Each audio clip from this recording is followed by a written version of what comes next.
All right, everybody. What is up? We are here for another episode of Dave's R&R with your host, Dave. We're going to go straight into it this week. We have our NFL Week 9 bet-in preview. We missed last week due to scheduling, but we're on the rise right now. We're 16-11-2.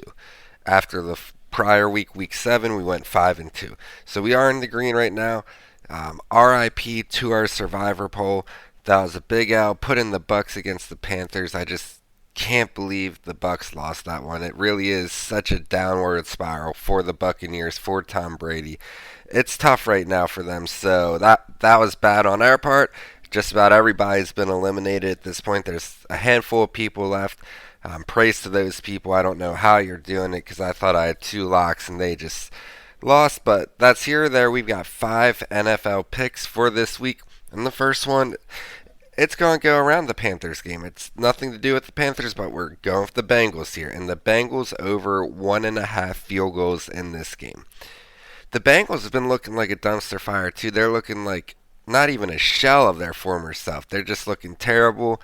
Their offense can barely get it going. Joe Burrow, he needs to tell them, hey, get this offensive line better or I'm out.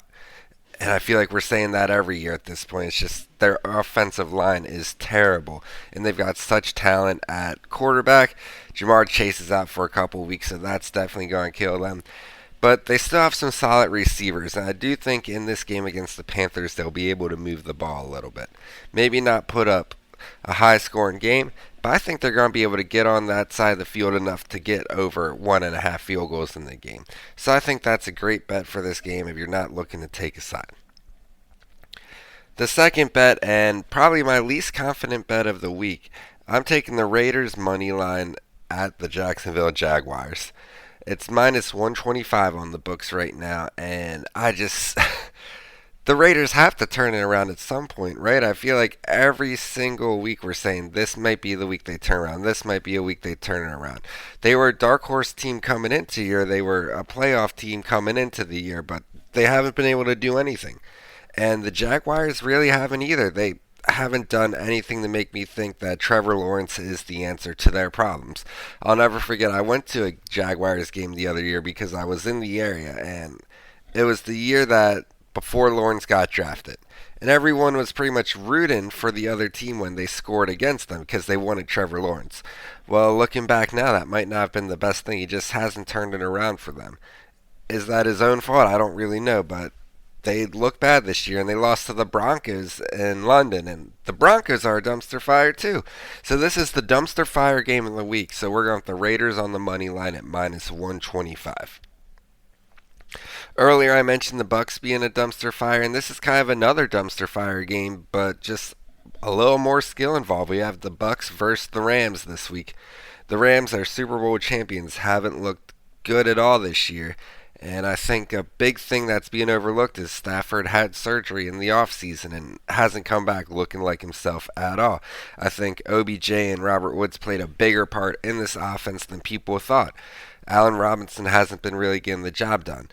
But the Rams haven't looked good at all either. The Bucks have looked atrocious like we discussed earlier. I'm taking the under in this game. I'm going under 42.5. I can see this ending up being like a 17-14, 24-17 kind of game, 24-17 game max, and that'll get us to under 42.5. It's a battle of two great quarterbacks who have regressed a lot. It's a battle of two great teams that have regressed a lot. Expect a low-scoring defensive game here. Since I took an under, I have to take an over this week, and that'll lead us into Sunday Night Football. We have the Chiefs versus the Titans. And I love the over at 46.5 here. It's a Chiefs game. You can't bet the under in a Chiefs game. I don't think the Titans defense is good enough to contain Patrick Mahomes. The other week, what he did to the 49ers defense. The 49ers have one of the better defenses in the league, and he just put up points after points on them. I don't think the Titans will change there. I think the Chiefs are going to put up at least 30 in this game. I need 17 from the Titans in that case. I think they can do it because if you're playing the Chiefs, you're going to be throwing the ball a lot. I think it might be Malik Willis still at quarterback. I don't care if it's him or Ryan Tannehill, though. I think they're going to hit this number. They might try to slow it down with Derrick Henry, but they'll have to change real quick when Patrick Mahomes puts up like 17 in the first quarter. So we're going with the Chiefs Titans over 46.5. And our final pick for the week, I have to bet my Ravens here. The Ravens Monday Night Football going into New Orleans could be an absolute trap game. The Ravens have scared us all season, but I just think the Ravens are so much of a better team here. The Saints, while they blew out the Raiders the other week, that doesn't really do too much for me. The Ravens made a couple key trades at the trade deadline. Their defense is going to be better. We should have traded for a receiver to help out Lamar. Instead, we're just picking up Deshaun Jackson and put him on the practice squad. Even if they upgrade him to a full-time roster spot, what's he really going to do at 35? But it's still Lamar Jackson. It's still the Ravens. He's going to put up his points, and I don't know if the Saints offense will be able to keep up. It's going to be a very low-scoring game. I think this is another one I could see ending in like the 17 to 13, 17 to 10 range. Lamar's not going to put up anything less than 17, I'd say, and I don't think the Saints can really put up more than 14 in this one. So I'm going to take the Ravens here, -3, and we're just going to roll with it. So those are our 5 picks for the week. We've got Bengals over 1.5 field goals against the Panthers. Raiders money line against the Jags.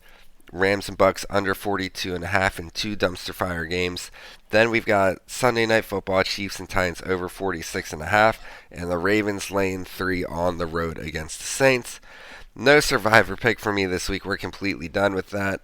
So I'm just going to use this little time here to prop up the Fade or Follow podcast I do. We're in the middle of 27 days of football right now. It started, I believe, 8. Today's going to be day 8. And the last 7 days, I've gone 5-2 on my picks. I'm taking 1 football pick every day. So follow along on that on social media as well. But more importantly, have a great week, everybody. Gamble responsibly. Follow at Dave's R&R. Thank you for the support. Twitter, Instagram, everywhere. I hope you enjoyed our 2 episodes last week with The Mole and Black Adam. We're going to have some more movie and TV content coming out, maybe some video game content as well. I have some takes that I would like to shoot out, but for now, just take these bets, fade or follow if you will. Take it easy.